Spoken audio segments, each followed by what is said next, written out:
Hello students, कैसे हैं आप सब। आशा करता हूँ आप सब बहुत अच्छे होंगे। तो चलिए शुरू करते हैं हम अपना आज का वीडियो सेशन। तो आज हम पढ़ने वाले हैं image formation by a concave mirror and this is one of the most important topic of class 10th board examination. ठीक है, तो जल्दी से आप लोग अपनी अपनी कॉपी ले लीजिए। कॉपी लेके इस हेडिंग को डाल लीजिए, image formation by A concave mirror. इसके बाद कॉन्वेक्स मिरर का पढ़ेंगे। देखिए आपके सामने एक डायग्राम बना हुआ है कॉनकेव मिरर का। ठीक है, कॉनकेव मिरर का डायग्राम बना है और इसमें हमने पोल, फोकस और सेंटर ऑफ कर्वेचर शो किया हुआ है। अब इसके बाद आपको इसमें कुछ चीज़ें और दिख रही हैं। देखिए ये पर इस तरह से हमने 1 2 3 4 5 6 ये जो 6 मार्किंग की हुई हैं, इसका ये मतलब होगा। और इस तरह से एरो बनाया हुआ है।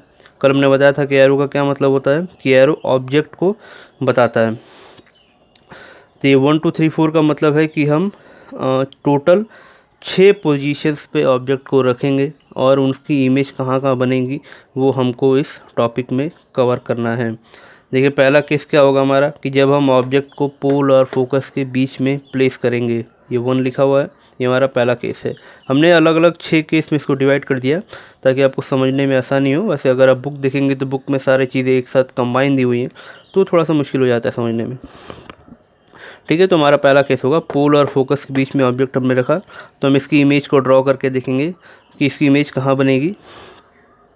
एक चीज़ और, कि इन सभी 6 केस में हमको टोटल 3 चीज़ें पता करनी है। कौन कौन सी चीज़ें हैं, देखिए यहाँ लिखा हुआ है डेटास टू बी फिल्ड।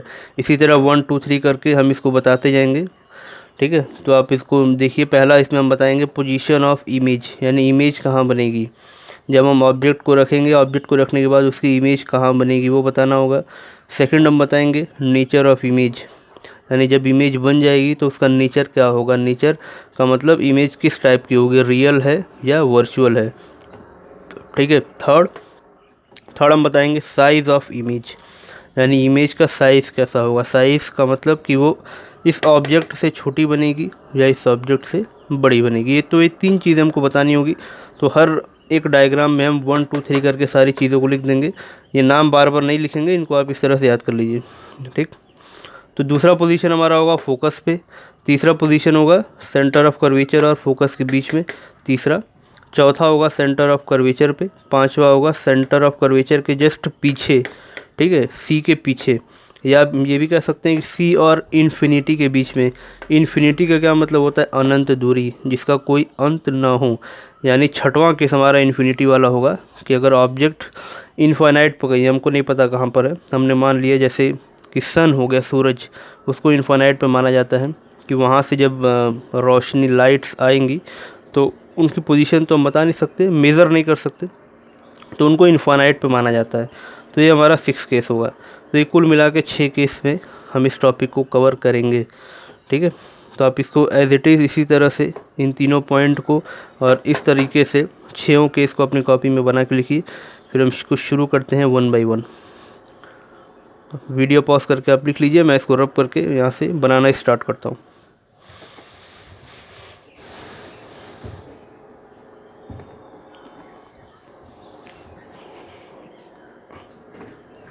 तो आइए स्टूडेंट्स, देखते हैं अपना पहला केस।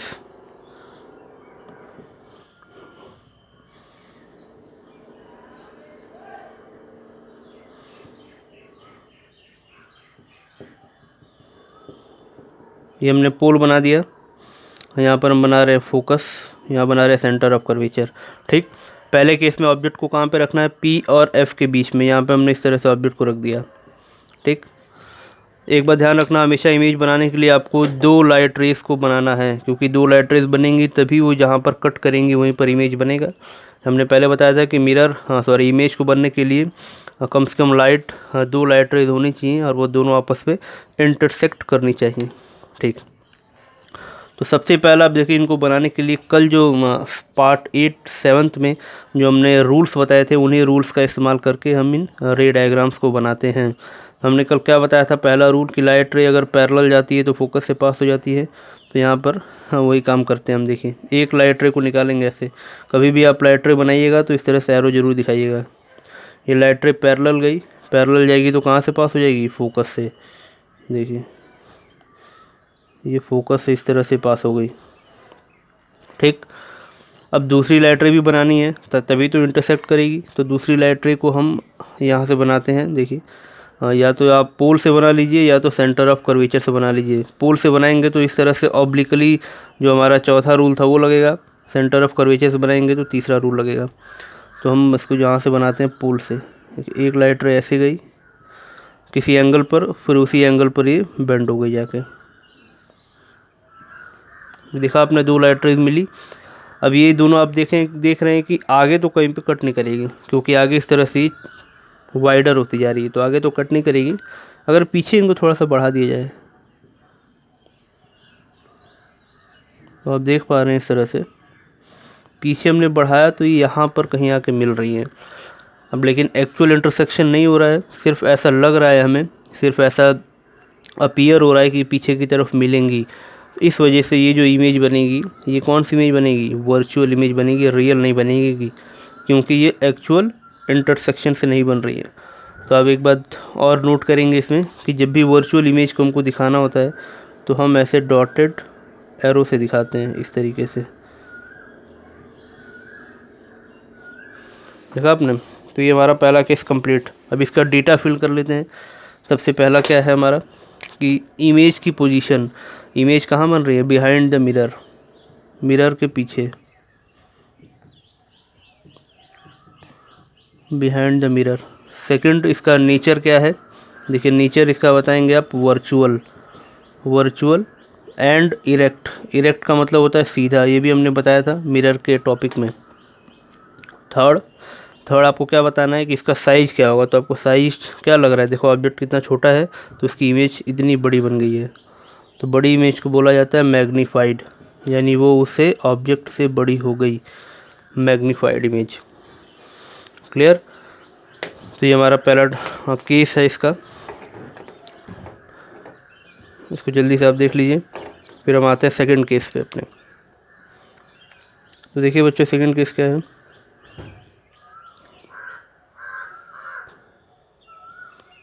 फिर से हमने बनाया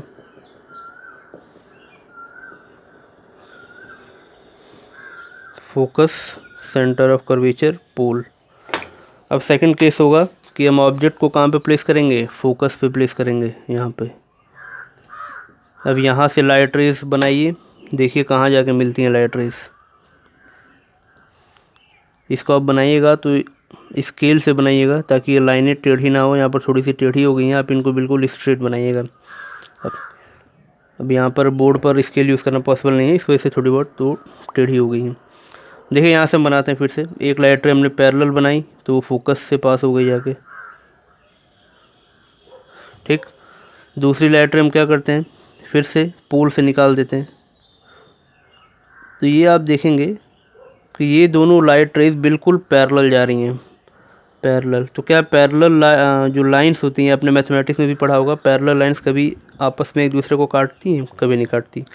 तो ये दोनों कभी कट ही नहीं करेंगी। तो कट नहीं करेंगी तो कहाँ तक जाएंगी, इनफाइनाइट तक जाएंगी, अनंत दूरी तक। इनफाइनाइट का सिंबल है ऐसे। ठीक, तो अभी इस डायग्राम के लिए भी यही तीनों केस आपको लिखने हैं वन बाय वन। पहला, इसका नेचर कहाँ होगा, सॉरी पोजीशन कहाँ बन रही है इसकी, इनफाइनाइट पर, इन्फिनिटी, यानी जो इमेज कहीं बनेगी हमने मान लिया कि क्या पता कहीं इन्फिनिटी पे बन जाए। सेकंड, इसका नेचर आप क्या बताएंगे, कैसी होगी, रियल बताएंगे आप, क्योंकि वर्चुअल नहीं है, रियल है। ये इंटरसेक्शन अगर होगा तो आगे की तरफ ही हो रहा है तो रियल होगा image. Real and inverted, real image हमेशा इन्वर्टेड यानी उल्टी ही होती है। थर्ड, मैग्नीफाइड बताएंगे कि या बताएंगे आप, सोचिए क्या हो सकती है इसकी इमेज। तो ये मैग्नीफाइड ही होगी, छोटी नहीं बनेगी कभी भी। कभी भी इमेज अगर इनफाइनाइट पे या बहुत दूर बनती है तो हमेशा वो मैग्नीफाइड ही होती है, और बहुत ज़्यादा मैग्नीफाइड होती है तो इसको हाईली मैग्नीफाइड कहते हैं, हाईली मैग्नीफाइड। ठीक है, तो ये हमारे दो केस हो गए। तीसरा देखते हैं क्या है।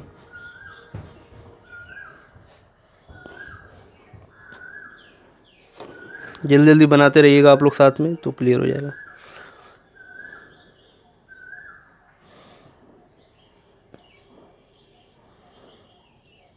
पोल फोकस सेंटर ऑफ कर्वेचर। तीसरा केस हमने बताया था कि अब ऑब्जेक्ट को हम एफ और सी के बीच में रखेंगे यहाँ पे कहीं, ठीक। तो इसकी इमेज देखते हैं कहाँ बनेगी।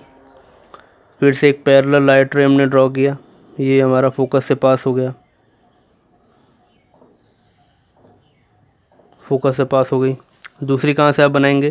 अच्छा, आप दूसरी को यहाँ से बना लीजिए, क्या बोलते हैं, फोकस से।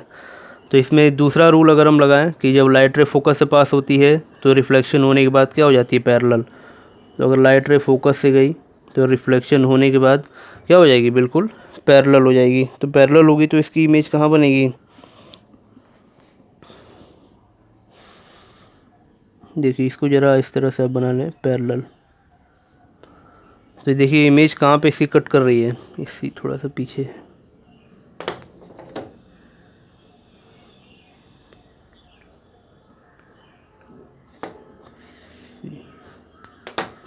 देखिए यहाँ पर, तो जहाँ पर ये कट की तो इसको हम इस तरह से एक उल्टा एरो बना के दिखा देंगे ऐसे, ये हमारी इमेज हो गई। क्लियर है? तो आपने देखा कि इसकी इमेज बनी सी के पीछे, बियॉन्ड सी। जब आप स्केल से बनाएंगे मेज़र करके, ये दोनों डिस्टेंस बराबर एफ सी और एफ पी के बीच का डिस्टेंस बराबर क्या बनाएंगे तो बिल्कुल एग्जैक्ट बनेगा।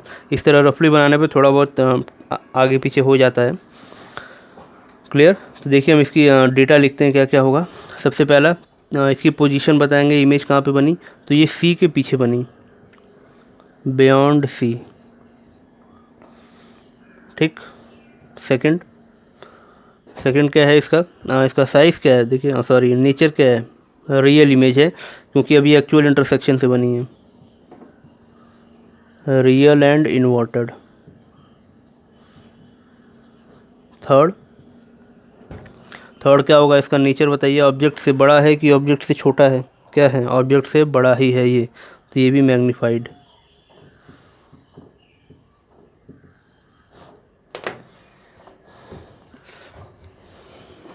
क्लियर है टॉपिक? ये 3 पोजीशंस आपको आई होप कि क्लियर हो गई होंगी। So okay students, that's all for today. बाकी के जो 3 और केस बचे हैं इनको हम नेक्स्ट वीडियो में कवर करेंगे। तब तक के लिए आप इनको प्रैक्टिस कीजिए अच्छे से, और इन सभी डायग्राम्स को आप स्केल लेके अच्छे से मेज़र करके बनाएंगे, तब जाके आपका एग्जिट बनेगा, नहीं तो इसकी पोजीशन ही आगे पीछे हो सकती है। Okay, thank you.